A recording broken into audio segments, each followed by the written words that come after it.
Hey there. Welcome to the Evolution Security Podcast. Eric and I are here again with a very special guest, a very unique guest with some unique experience and a unique take on firearms training and martial arts training. So we are excited to pick his brain. We have Mr. David Boon Benton from Threat Management Solutions. Hey, thanks for coming on, David. Thanks for having me. Appreciate it. Well, as we get in here, before we get into some good detailed info about your classes and your training, etc., why don't you go ahead and give us a quick background and bio of yourself so our audience knows who we're hanging out with here. All right. From a professional perspective, I joined the military when I was 18, straight out of high school. I did that for about 7 years, 4 months. Then I went into law enforcement for a few years. After that, I went to the Central Intelligence Agency's Global Response Staff, and I stayed there till 2016. Oh wow! So you've got a lot of experience, some interesting experience compared to most of the firearms instructors we talk to. Well, and one of the other things, and Boone, I know sometimes maybe it may get. I don't think it will be tiresome because of your background, but one thing that our audience members a lot may know is that Boone was also a survivor of the Benghazi attacks in 2012, and again, a lot of us know how horrible that situation was, and that we've talked with DB and Sarah Adams on this show before about what really happened there, and what was not in the media or what was not understood was that it was an actual Al Qaeda attack and not a protest. So just kind of a reminder there. That is also where DB Boone comes from, is that he was also there and protected a lot of people, saved a lot of people's lives, if I can say so. But I just wanted to bring that up. Back to you, Boone. So yes, with that said, so I'm curious, just a little bit of icebreaker questions. I'm curious, I know you're also, and then we didn't talk about this just yet on this show, was that you're also heavily into combatives. You're a Brazilian Jiu-Jitsu black belt, correct? That is correct. I'm curious, being a black belt, I like to ask a lot of our mentors this, is do you happen to use video in your own preparation, like when you're trying to learn new stuff? Is that something that you get into? Absolutely. That's one aspect of it. I think whether it's combatives, straight jujitsu, MMA, firearms, I think we're all kind of always looking to see what everybody else is doing, just to get ideas and maybe look at something a different way. Like, hey, I haven't thought about that, to make sure that we evolve. But I also use a lot of my peers, a lot of other instructors, guys around me, senior black belts, because really once you get your black belt, you're a white belt again. It just starts all over again, and you're finding out things that you thought you knew, you don't know.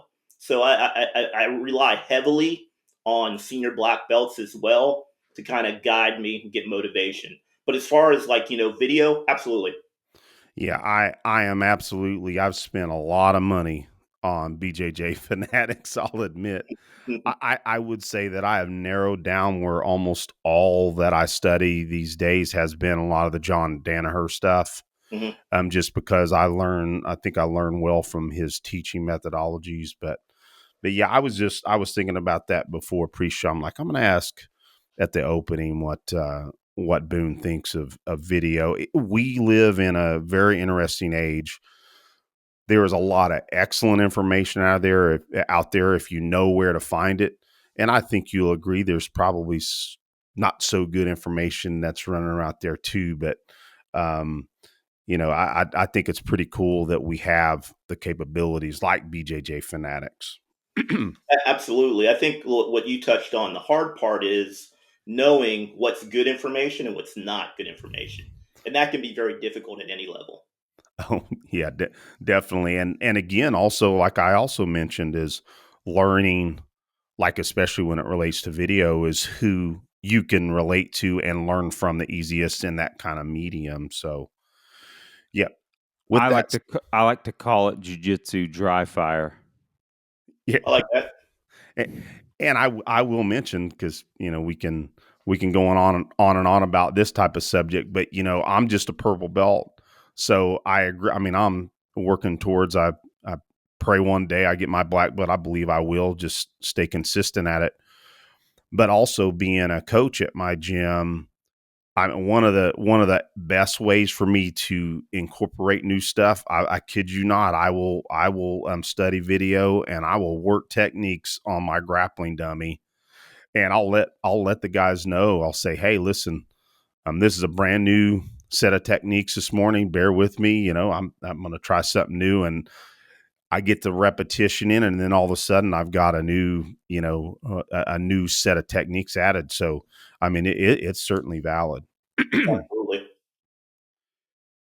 Okay, Boon, with that said, we wanted to give you a break from all the other discussions that we love having with you.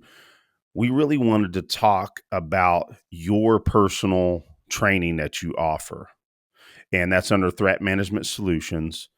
And I think I was telling you pre-show, I mean, you tend to be offering, of course, some of the standard pistol courses, carbine, but in the periphery, you add a lot of other stuff like combatives, mindset.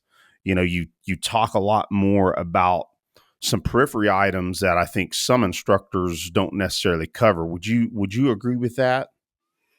Sure. We try to. It's always a struggle as an instructor to um, put what needs to be put into a class.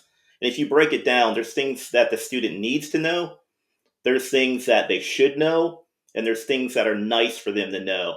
So it's always a balance of like, what do I need to put in? Because I only have so much time. 4 hours, 8 hours. A 2 day course, a 40-hour course. So it's always that struggle. So we really try to touch on the need to know, and then if we have time, the should know, and then nice to know. So we will add certain things in most classes, such as mindset. And I know a lot of people make fun of mindset, but it is a thing. The legalities of justified use of deadly force. And obviously, depending on the class, yes, we cover combatives as well.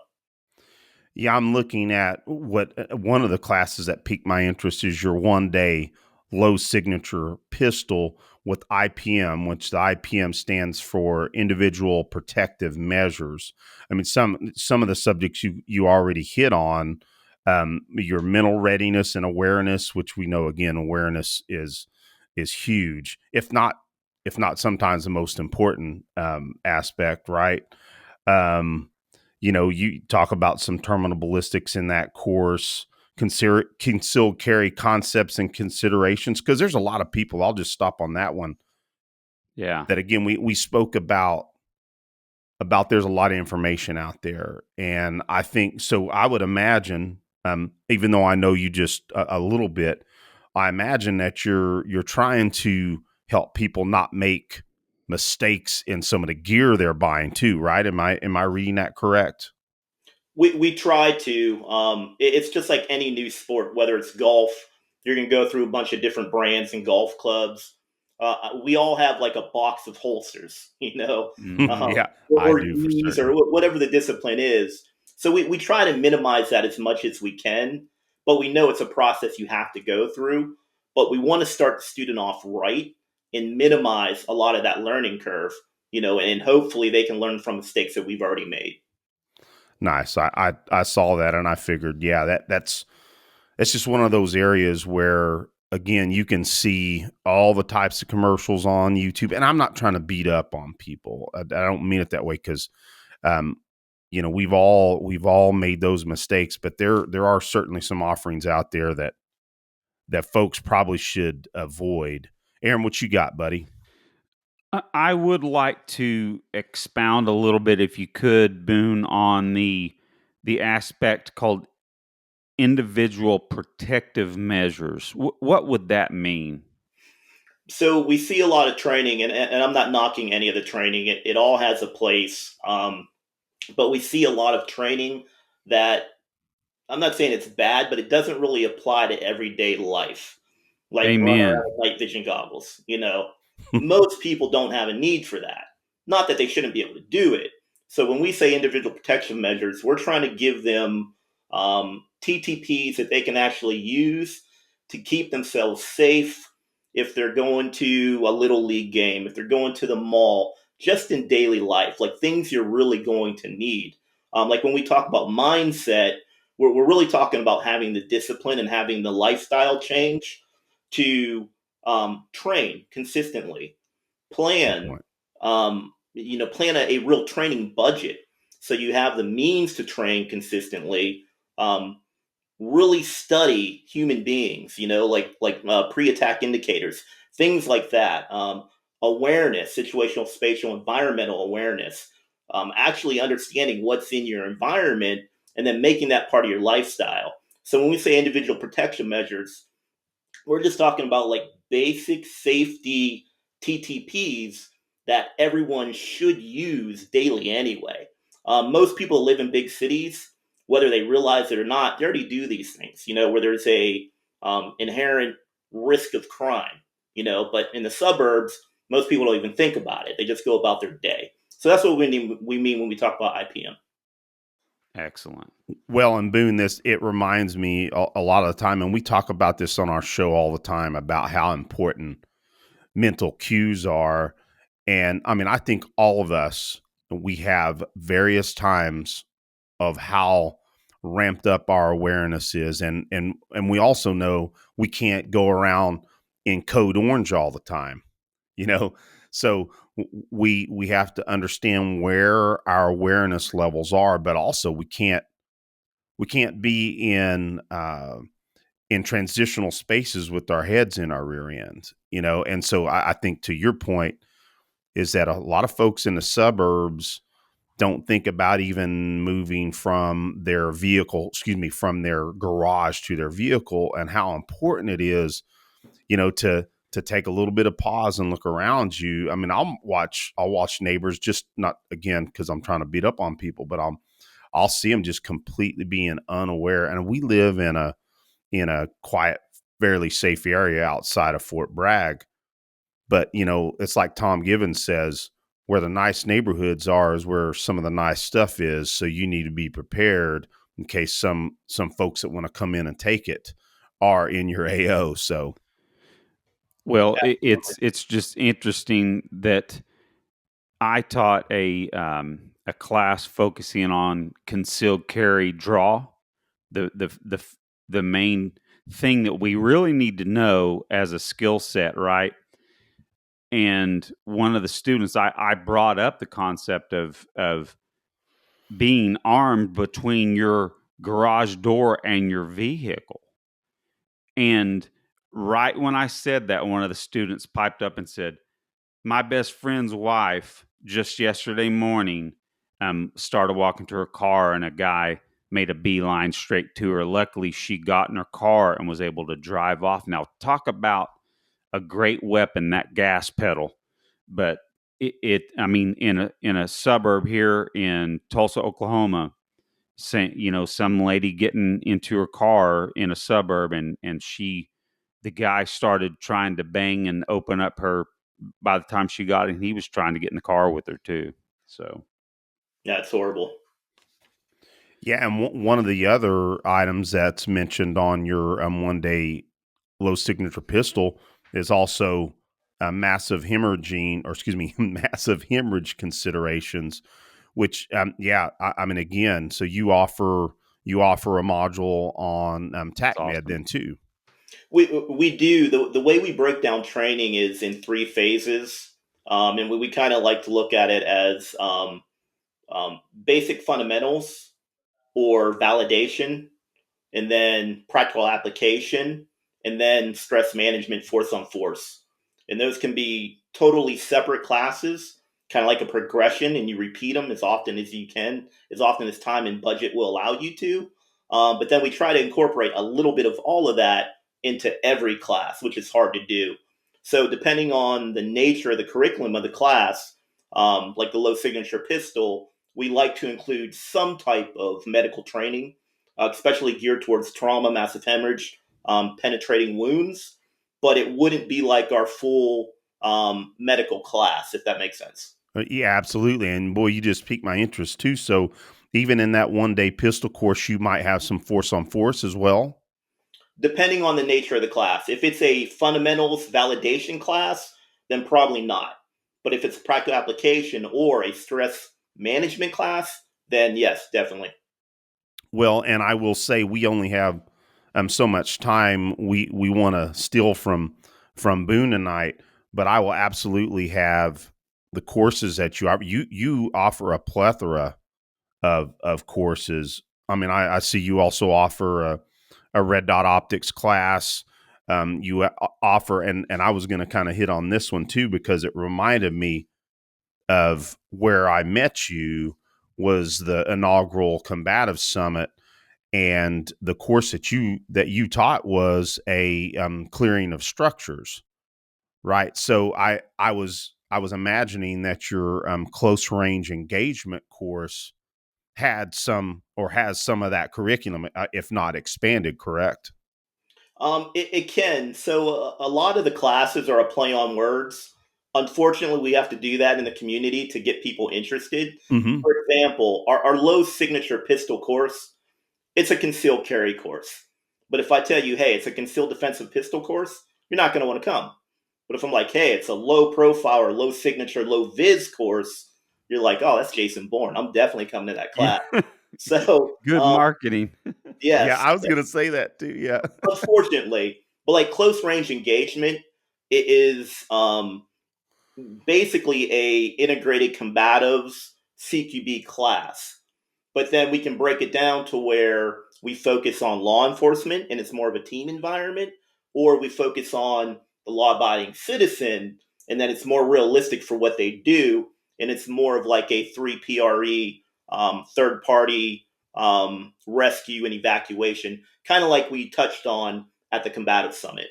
Yeah, that was cool. You're, it wasn't full force on force, but the last exercise that you had us do was, we had to clear the structure and help evacuate, for lack of a better term, a VIP or a loved one out of the structure. Yeah, it was really good. And I think I said last time that clearing structures is certainly not an expertise that I have. And that was, we only had so much time, but your curriculum, no doubt geared towards the time that you had, but it was reductionist, but very concise. And so ever since then, of course I go around my house and work a lot, not, well, work the techniques that you espouse and taught us in that course. And I mean, they just work. I mean, I know there's more ways to skin a cat, and like Matt Pronka said on our show too, is like everybody seems to have their own flavor, a way that they would clear a structure. But man, I just believe that what I learned from you during the combative summit is just something that everybody can apply. Yeah, and to touch on that, like the CQB is a very specific thing. Like when I hear the term CQB, I think of a team sport. It's a team event. So that's why we use terms like 3PRE or close range engagement versus CQB when we're dealing with like the law abiding citizen, because context does matter. Mm. CQB, clearing a room is clearing a room, but the why of why I'm clearing that room matters. And that may change things slightly. There's still principles and fundamentals to CQB, but without that team environment, some of it may or may not work depending on your individual hard skills. So that's why we teach it a certain way when it comes to a law abiding citizen doing solo CQB, CRE, or 3PRE. Yeah, and I assumed that reading a lot of your descriptions were certainly marketing. It sounds to me like it's brilliant marketing, to be honest with you. But it also sounds like that you have such a breadth of knowledge, and also a knowledge on how to scale your courses very well to the needs of your clients. It is certainly what it sounds like. And that's what we try to do. There's times where we won't refuse, but we'll talk clients out of wanting to host a certain type of course. Like we'll get a lot of requests for, I don't want to say fantasy courses, but we'll get a lot of requests from law-abiding citizens who want to do a sniper course. And we have to tell them, like, you don't need that. Like, if you want to learn long-range precision rifle, we can do that, but you don't need a sniper course. It might be fun, but you're going to waste your money. Same thing with some of the CQB courses, the night vision courses. So we really do try to tailor it to what they need, not really what they want. But in the tactical community, at the end of the day, like you don't make a lot of money giving them what they need. They want some of that excitement as well. But we try best we can to stay away from that. Nice. Sounds really good, and we see it. We're not at your level, but certainly it's one of the things that we're realizing, how in hanging out a shingle. It's not that Aaron and I have a fantasy of being, whatever the next whiz bang instructor is. That's not at all why we got involved. To be frank with you, when we started this podcast, it started because folks were asking us, "Hey, do you guys provide training?" And Aaron and I just decided, and Brian Schilt as well. Well, if we're espousing a lot of this, maybe we should, most importantly, be available at a local or regional level, where there are individuals that don't have, they can't necessarily get training from some of our mentors. Of course, our mentors travel, but we also like to be gateway instructors to be able to push individuals to guys like you, guys like Craig Douglas, you name it. Any of our folks that we train with. Tom Givens, of course, is one of our main instructors as well. But also, Aaron, I know he deals with it. I deal with it too. Is that sometimes people, they don't really want to learn what they really need to learn, and they do want the whiz bang out there sometimes. So, not beating them up. Just to clarify, not I don't want guys thinking, oh, that Boon, he's a dick. So No. I don't have a problem with people training in things that they may or may not use. Like CQB courses are fun, night vision courses are fun. We do a lot of that on the law enforcement side.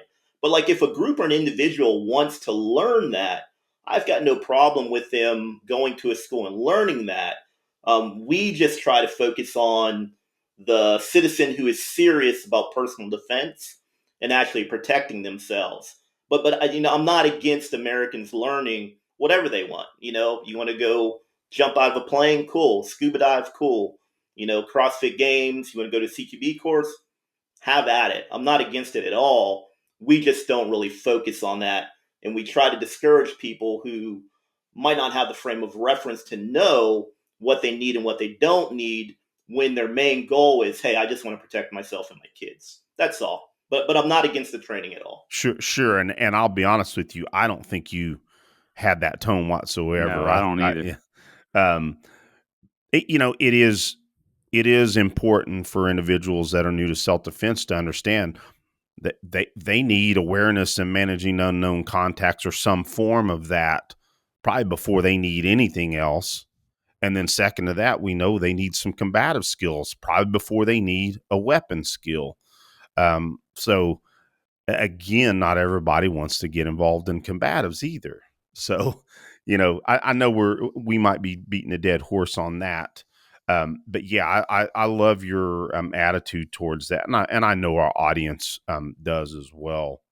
So that kind of segues into something that piqued my interest, and it may change the way that I that I really framed this question. One of the ones that interested me was, and what I felt was a little different, is your concealed defensive carbine course. Ah, cool. Would you say that is more geared? Because I think I saw it was an intermediate class, right? I don't have it listed right here whether or not it was or not. But is that more of a class that is more for law enforcement or folks that really would be in that type of environment where they might be concealing, or at least some form of concealment of a short-barreled rifle? So it's both, actually. So we really don't do like basic, intermediate, and advanced. Sorry, like we mentioned before, we do more basic fundamentals, weapons manipulations, marksmanship validation, then practical application, then force on force threat management. And that's how we kind of break the classes down. So the Concealed Defensive Carbine course is a module that comes from one of our law enforcement classes, which is low visibility counterterrorism for law enforcement SWAT teams. And we would do this like every year at the Ohio Tactical Officers Association and for other agencies that would host us. So we noticed that a lot of concerned citizens were carrying like the truck gun and training with the truck gun, or putting carbines and folding pistols or SBRs in backpacks, and they didn't know how to deploy them. So we developed the Concealed Defensive Carbine course for the dedicated law-abiding citizen that would actually have that weapon system on them to where they could actually use it. And we prescribe what we call lines of gear: first, second, and third lines of gear. First line of gear being what's on your body, bare minimum you need to get the job done. Second line gear would be like in a 3-day backpack that would enhance your ability to do whatever your task was. And that's where that Concealed Defensive Carbine fits in, would be in that second line gear. So that's where it kind of came from. It was a module from a law enforcement class that kind of fit into the immediate responder, prepared American category, if you will. Very, very cool. Yeah, Yeah. that certainly interests me. Even being a prior veteran myself, I'm a civilian now, and I was not in combat arms. I make that clear, every time. But of course, I carried a rifle downrange. But the point is that I am, more interested in specifically what I need as a civilian. Now, one of the things that piqued my interest was your discussion of, or the statement of ballistics from short barrels. And I am interested, what do you personally prefer out of short barreled rifles, as far as cartridges and or specific loadouts? So we did a lot of research into the short barrels, rifle caliber short barrels, and there's a limit of return, if you will. And when it comes to 5.56, with the right ammo, going below 7.5 inches, it's just a moot point. You don't gain anything from it. So personally, right now, if I'm carrying a 5.56 backpack gun, it's going to be a 7.5 inch barrel with a certain type of bonded ammo. And there's several manufacturers that gave us good results when we did the ballistic gel testing. The 300 Blackout is actually designed to be optimized from a short barrel. So obviously that's another good cartridge to use. The problem with the 300 Blackout right now is the industry has not caught up with the niche role it can fill when it comes to ammo. Like the Barnes 110 300 Blackout round, excellent round in a military context, but it has a little more over penetration than what law enforcement or a law-abiding citizen would be comfortable with. But ballistically, it's a terrific round. So obviously, 300 Blackout's a great choice. We're just not there when it comes to an optimized round for personal defense, if that makes sense. Absolutely. And interestingly enough, that is exactly the round that I have in my 300 pistol in an 8.3, I guess it is. So yeah, that when you said that, that piqued my interest, and I had heard some of what you had said, but you made a much more concise descriptor of that. So they just need, manufacturers are still working on it. I would hope so.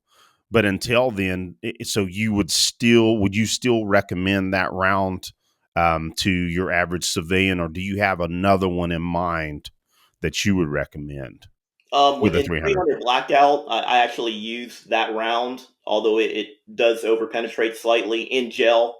Obviously, ballistics on people is very unpredictable.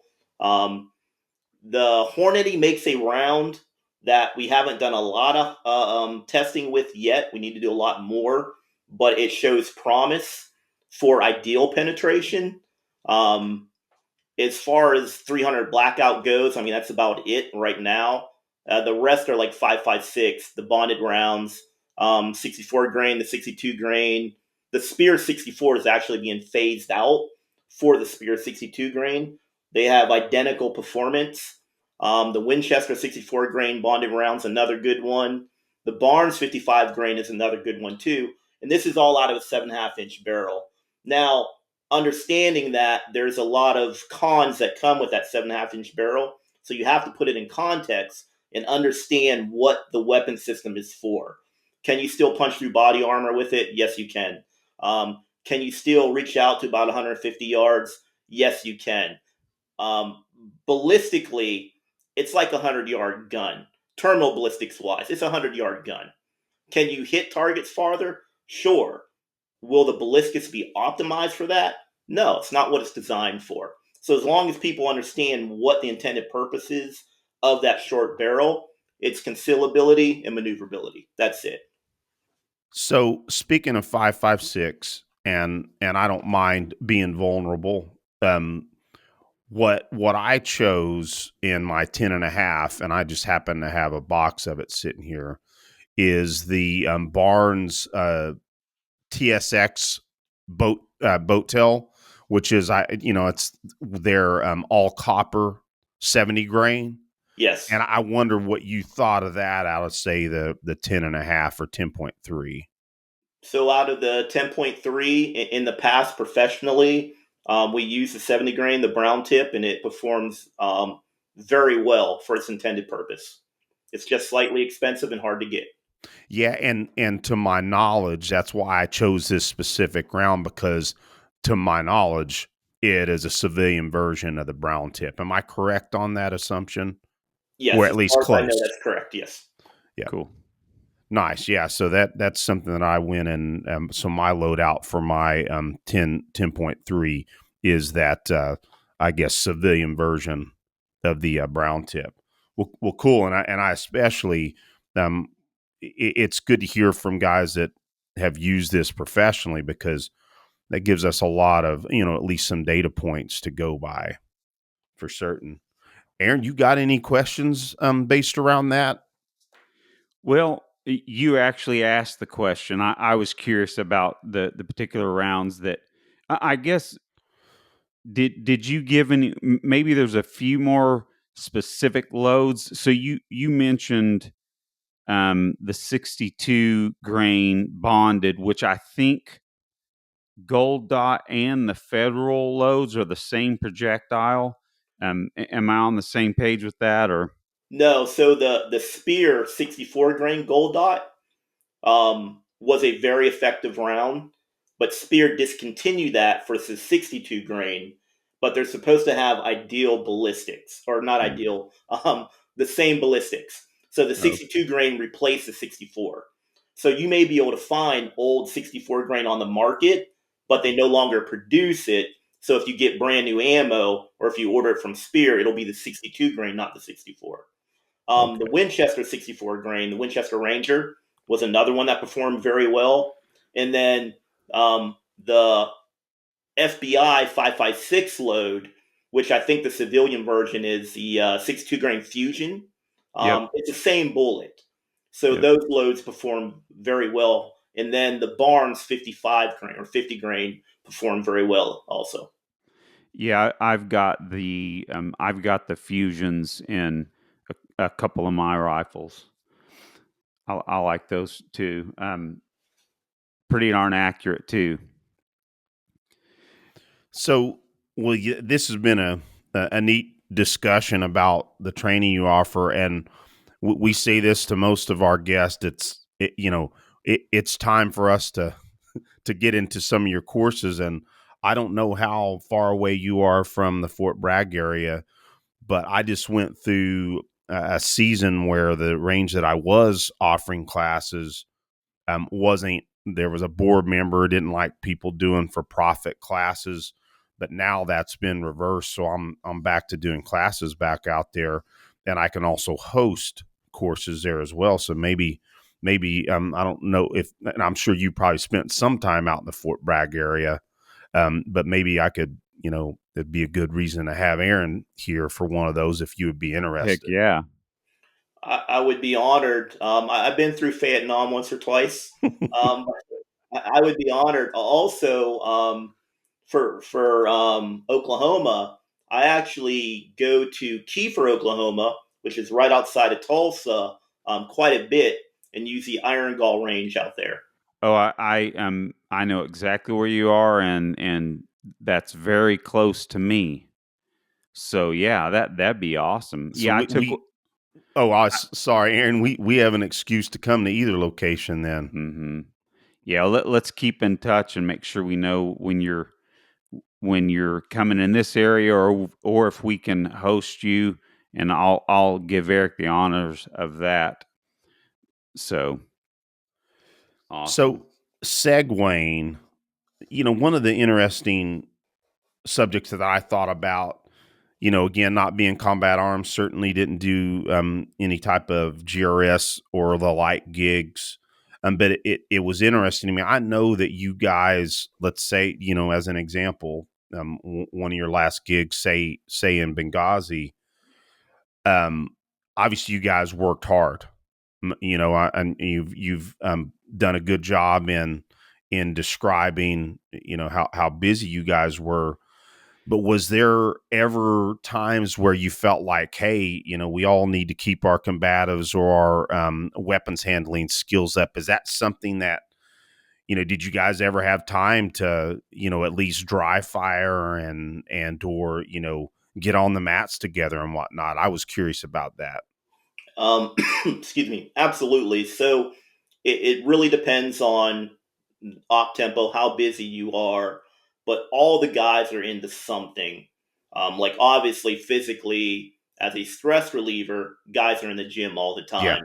But then there's certain guys who are into jujitsu or MMA or kickboxing, and we would gravitate and have a little combatives group where the whole team didn't do it, but the guys who were interested in that, yes, they did that, to the point to where we would have our gyms with mats in them. Nice. We would order equipment that the government would pay for, to where we had Tide pads, we had boxing gloves, we had protective equipment.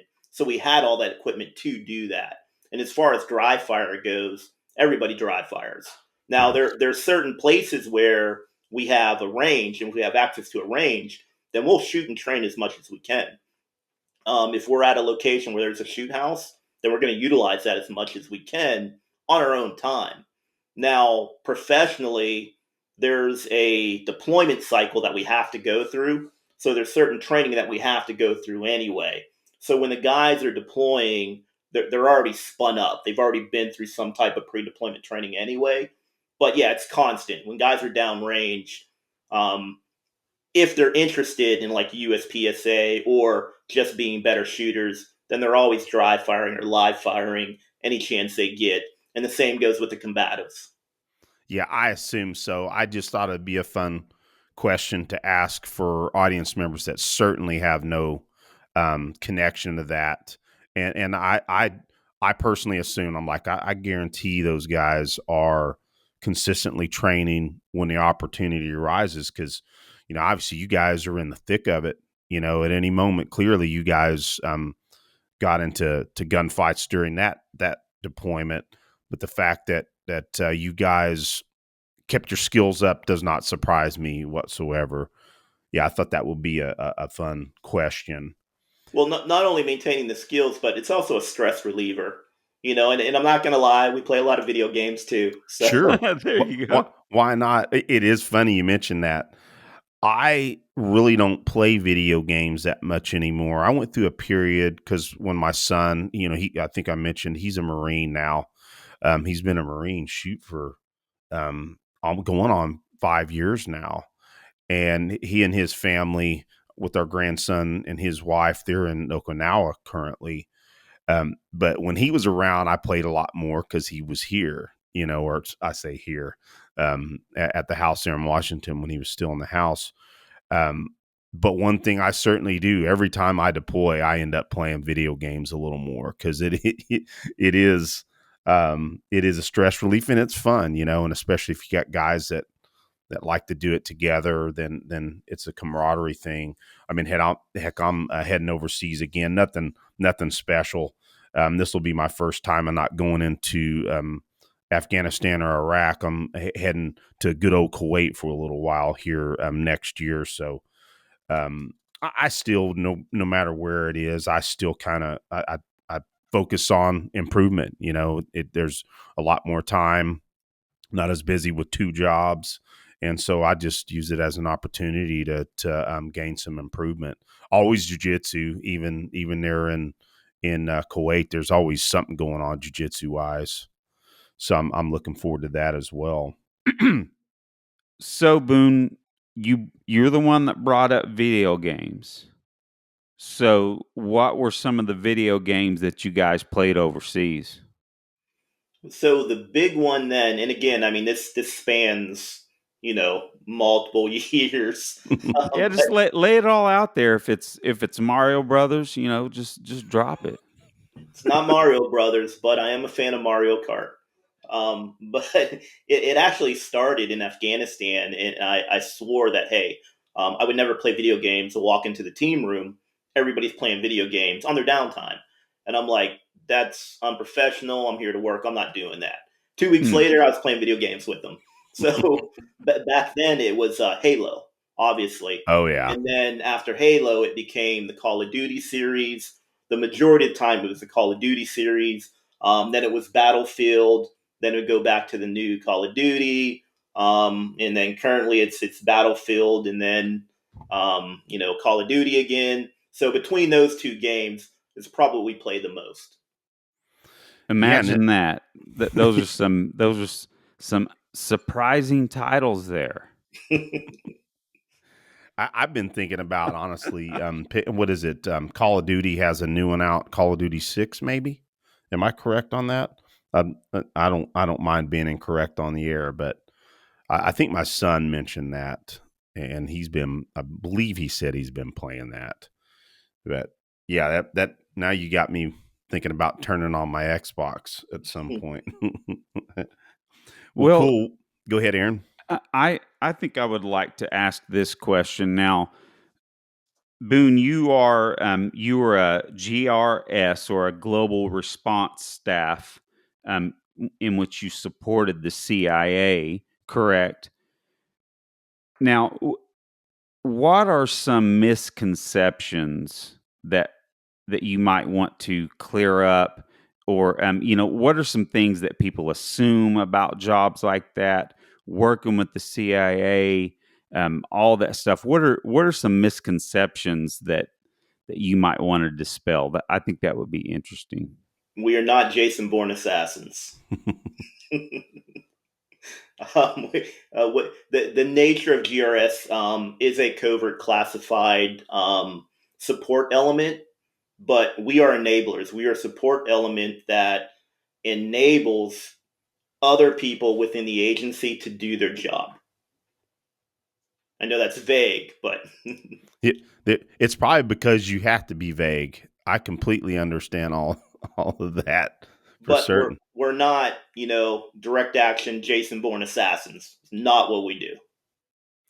I will ask you this: do you like the Jason Bourne movies? I thought they Just were very entertaining. I did like the series.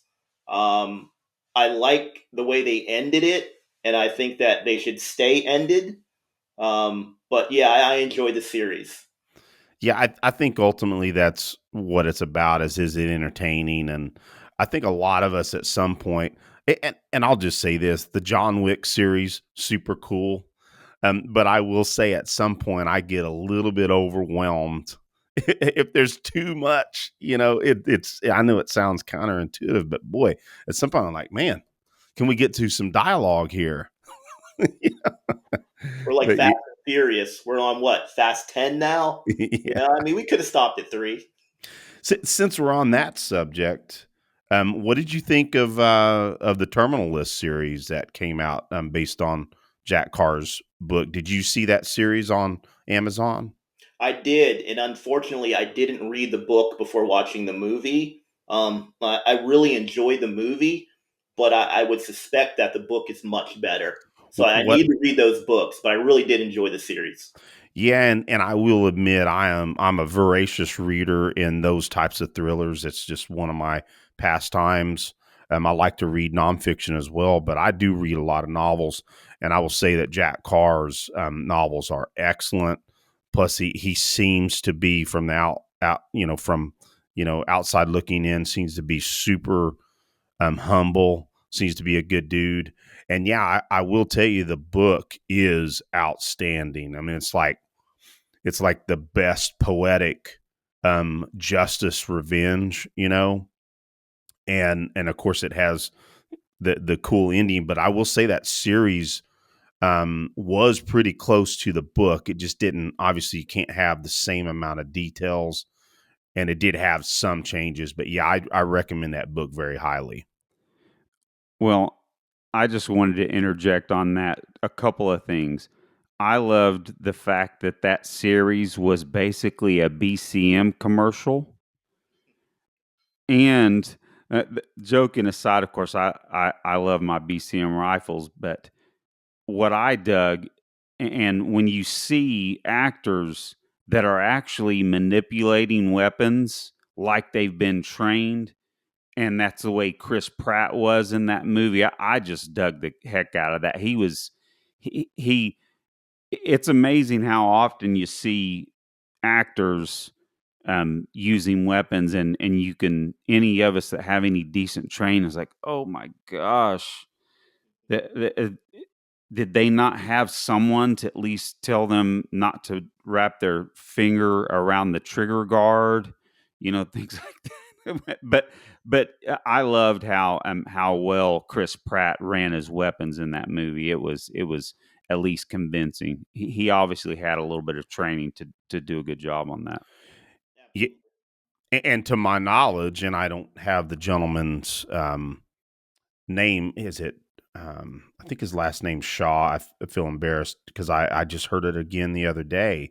But of course, Jack Carr also helped with some of the weapons handling. But one of his partners that introduced him to Chris Pratt is a technical advisor. And incidentally, an Origin, of course, we're all into jujitsu here on the screens here, and of course, Origin is I'm wearing an Origin hoodie, by the way. The Path, I love this sweatshirt. But Origin put out a video of Jocko Willink sitting with Chris Pratt, going over a lot of his movies, and that was one of the ones that they talked about. And Jock was like, yeah, man, he would stop and was like, hey, man, this looks like doing some legit weapons handling. And so, yeah, that was kind of cool. Yeah, there's just no way that when you see actors doing that, guys, we know how many reps we have to put in to get some skills. So that dude had to have put in some reps. I mean, I know there's still movie magic, etc., but I mean, I just love seeing it when you can clearly see some actors got some reps in on their weapons. Speaking of books, I have a nice copy here of your and Sarah's book, Benghazi Know Thy Enemy. And I just wanted to ask this, moving to a little bit of a more serious subject for just a second, is I know you guys have consistently been having justice come out of that book. And I'm just curious, is there any new movement that you wanted to talk about since the last time we had both you and Sarah on? Just curious. Well, we did put out a Hakaya, Know That Enemy, and we did an October 7th as well, Know Thy Enemy, which really gets into the details of who Wow. planned these operations and where they came from. If you go to our website, Scar Media, or our Instagram page, it's on there. You can download it for free and read it. So we've been working on that. And there also is a 2025 Homeland plot that we've been trying to spread the word about as well. I thought I saw something about that on your guys' Instagram. And I mean, that is a perfect segue. And that was going to be one of the next questions I wanted to ask you about current threats that you're tracking. Do you want to kind of hit on that? So we are tracking that there are elements of Al Qaeda that are actually here in the United States currently, and they plan to attack sometime during 2025. Um, it can be sooner, it could be later. We don't know. That's just the information we have at this time. A lot of people want to know specific targets. We don't have a specific target, but it seems as if it will be more like a Mumbai or October 7th attack, where you might have multiple attacks in multiple cities simultaneously. Wow. Yeah. To me, when I first, saw mention of that on your guys' Instagram or wherever I saw it, I thought that's where it was. Is the first thing I thought about, and I don't mean to turn political here, but with our porous borders over the last 4 years, it's not surprising. And maybe these terrorists were here before that. I'm not saying definitively, and maybe you have some knowledge of if they came over during the most recent porous border. But yeah, I mean, I just have been saying with the 11 plus 12 plus million gotaways that have come across our border, knowing that a lot of them and even DHS has admitted that many of them are terrorists, known terrorists, that it's just a matter of time. Exactly. Well, some of them aren't known, so they can come here legally and we wouldn't know. But we would be very ignorant to think that some of them didn't take advantage of our porous border. Right. And I think sometimes we also remind folks that it's not just the southern border either. The Canadian border has been extremely active and porous as well. So regardless of where folks voted, I just personally, that's one of the things that I'm glad about is that I'm looking forward to seeing the borders at least improve. And we'll see. I believe that we've had one administration under President Trump. I believe he's going to do what he said he's going to do. I hope he does, and hopefully it's before something bad happens. Yep, Roger. So Boon, let me put a fine point on at least one thing you said, is that in general, what you feel could be one of the scenarios would be like an October 7th attack, like what happened in Israel, that it would be a coordinated attack on a single day in multiple locations. That's what you're saying is a possible scenario. The information that we have, that's what it appears that it would be. But we don't know if it's a single Yeah. day. Yeah. It could be multiple days. It could be a week. We're not sure. And also to drive a further point on what Aaron stated is when we're talking about October 7th, we all know that was Hamas attacking in Israeli neighborhoods.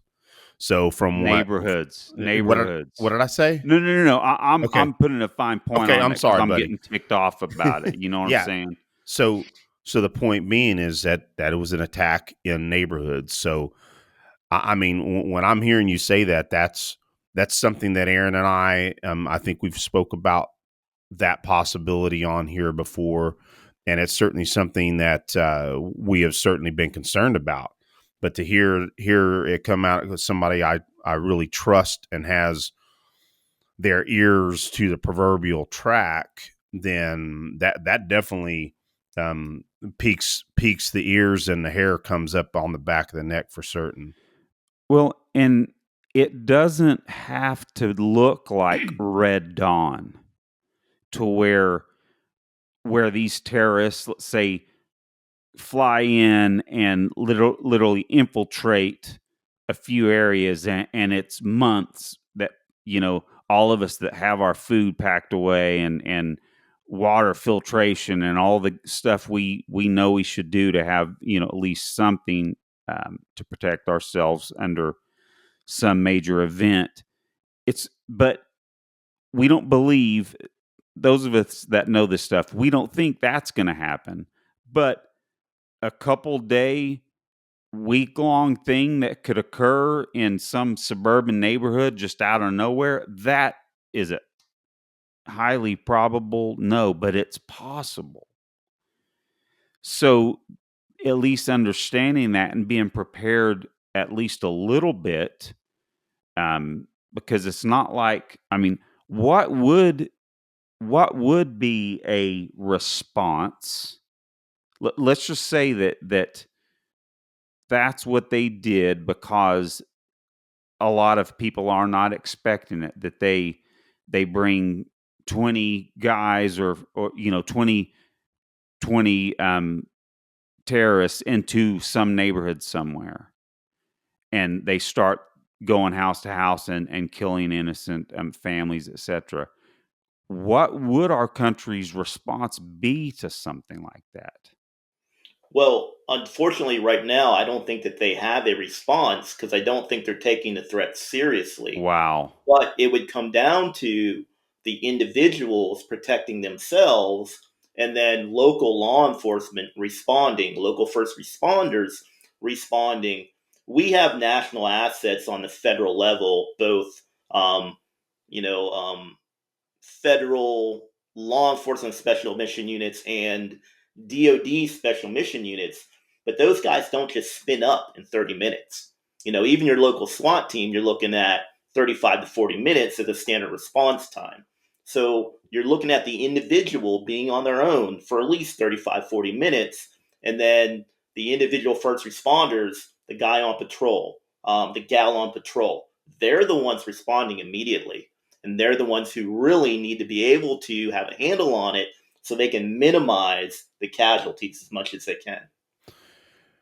Well, and one of the things that I think about as, possibly one of the worst case scenarios, or maybe not a worst case scenario, but something that I think is extremely viable scenario, is a straight up combined arms attack of some sort, where the ease of drones, civilian drones, that can be weaponized very easily. Obviously, they have access to explosives. Obviously, they have access to small arms, or if not, larger weapon systems. I just think that if thinking through a scenario that could happen, imagine an attack that combined all of that. That would be a bad day. And unfortunately, I personally think that it's unlikely that that type of attack would happen in my neighborhood. And I'm not saying that as far as braggadocious. I don't mean it that way. I would think that they would probably have at least some decent intel that attacking neighborhoods like this. Because I can tell you, right up and down my street, are about 5 or 6 18 series guys that one of them really, really good friend of mine. I just think that it would be a little unlikely they would come, but who knows? Those of us in this neighborhood would be a little more prepared, but I would think that they would head into neighborhoods like outside Chicago, outside New York City, outside areas where it's known that the civilians would be less likely to be armed. What are your thoughts on that piece? I think that's a possibility, but it's hard to speculate because Al Qaeda has evolved. And they're not bound by our politics. They're not concerned about sanctuary cities or cities that don't allow firearms. I don't think that's much of a concern to them. Although it does make sense from our perspective that you probably don't want to, invade Miami because everyone's probably got a gun and they might fight back. Yeah, you probably want to hit something to where individual firearm ownership is restricted. That's how we think, but I don't know if they think like that. But it makes sense to us. Well, Boone, you've mentioned similar subjects to that before, and I think it's important to think in that we don't know. We don't know what their intent is. And a matter of fact, that may be why they do choose to go to a harder target to say, hey, we can hit these hard targets, and let's face it, I don't care how, much training folks have. If you're completely caught off guard and you don't have your weapon systems readily available to you, or at least what I would consider in those situations, I would much rather be prepared with a carbine, and some body armor I could get, obviously close to. And I would say a majority of us might be prepared in that fashion. But even some folks with a lot of combat experience, who knows what their day is like, so you never know.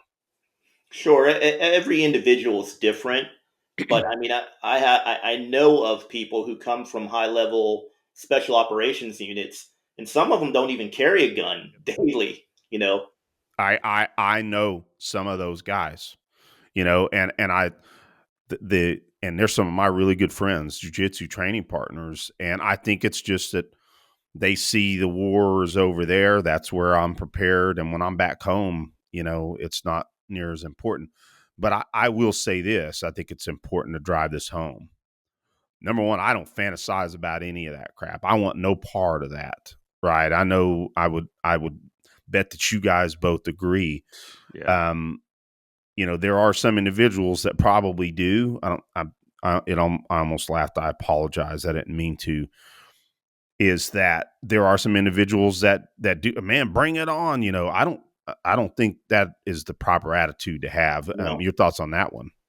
No, I absolutely agree. Me personally, if I never have to fight anybody or holler at anybody, for the rest of my days, I'm good with that. I'm not Awesome. looking for confrontation.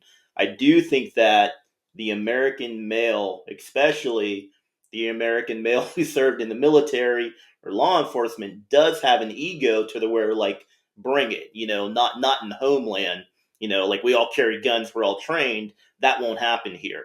It can happen here. And we do have a lot of people who are trained. A lot of people will step up and defend their homes, defend their Absolutely. communities, but a lot of people are still going to die. And that's what we want to prevent. Yeah, I think you're making a good point, Boone, is that absolutely. I think we all agree we have a number one, we have the most, and you can correct me if you believe I'm wrong on this. At least in this period of time, we have more highly trained, or excuse me, I'll just say trained combat veterans in it at any time in our history. Would you agree with that? I mean, even during World War II, it was a shorter period of time, so of course we had a lot of our men and women, mainly the men, going overseas in World War II. But that was a shorter conflict compared to what we've saw in the GWAT. So we got a lot of trained people with a lot of combat experience and a lot of patriots too. So We, yeah, we absolutely do. I think your point is that yes, there would be a lot of folks step up, but again, if they're ill prepared and not really thinking about this as a possibility, then we know that the best trained, most awesome snake eater, if completely taken by surprise, it could be their day, unfortunately. So And that's another big problem too, is that this isn't something that we can get ahead of. Like it's already here. They're here. We can't stop them from getting here, and we don't know when they're going to attack. So basically, we're going to get sucker punched, and then we have to react to that. So right off the bat, whether we have trained, armed individuals that are ready to stand up, people are still going to die, and that's why we really need to focus on medical training. How many people can we save? Because it's going to happen. So that's what we really need to focus on. yes, we need to have individual weapons to protect ourselves. We need to fight. Law enforcement needs to step up, but we really need to have those medical skills to where we can save as many as we possibly can, because the casualties are going to happen. Yeah, very, very, very excellent point there. And Yes. and again, I know one of our biggest uphill battles, can be the media. But trying our best, even in these small types of platforms, your guys' platform, you guys reach quite a bit of people on your platform. I know you guys are screaming from the top of your lungs. I mean, the reality is we need a lot of people with influence that are willing to put that information out and preach it. I think that's something, somehow we got to get more people taking the information that you're putting out and making sure that a lot more people are hearing it. Well, interesting and sobering too. We appreciate you bringing that up, and I'm sure that our audience member does too, Boon. I will say, buddy, I think we've covered a lot of information, and I think we can start closing this out. Aaron, do you have any other questions you have for Boon? Well, I don't know if you talked about the most important question of the show last time when Sarah and Boom were on, did you? And I don't remember, Boom, maybe you can help me remember where we record so many shows. Did I ask you any music questions? You and Sarah music questions last time? I don't think so, but my brain's broke, so you might have. Okay. Well, I don't think so. Well, then to close this show out, we can make it real quick. But the most important question on this show, you see the instruments all around us. The most important question is, what are your 3 top favorite bands and or musical artists? That's tough. I'm not going to cop out. That's tough because I like a lot of different genres. So That's good to hear. You can answer that however you want. 3 is how we started out, and you can skin the cat any way you want. That's just the ground floor. Well, I'll do this, and I'll give you 3 different genres, 3 different bands that I currently like in my current mood. Months from Rock now, it on. can change. So we'll go with Prince. We'll go with Korn, and we'll go with Leonard Cohen.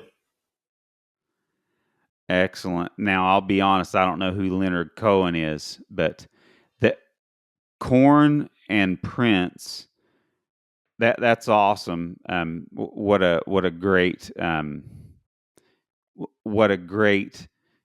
span of genres, and we're the same way, man. I'll crank up Brad Paisley just like I'll crank up Metallica or Breaking Benjamin or man, Korn. I find so fascinating that vocalist, how he can have almost a frail voice, a thin frail voice, and then explode with this huge gruff and I mean just incredible power. I find it fascinating. He's a very unique vocalist for sure. Jonathan Davis has a good range. Yeah, I was about to say Jonathan Davis and likeness with the twins, myself and Aaron. I always love their the way the drums and the bass complement each other.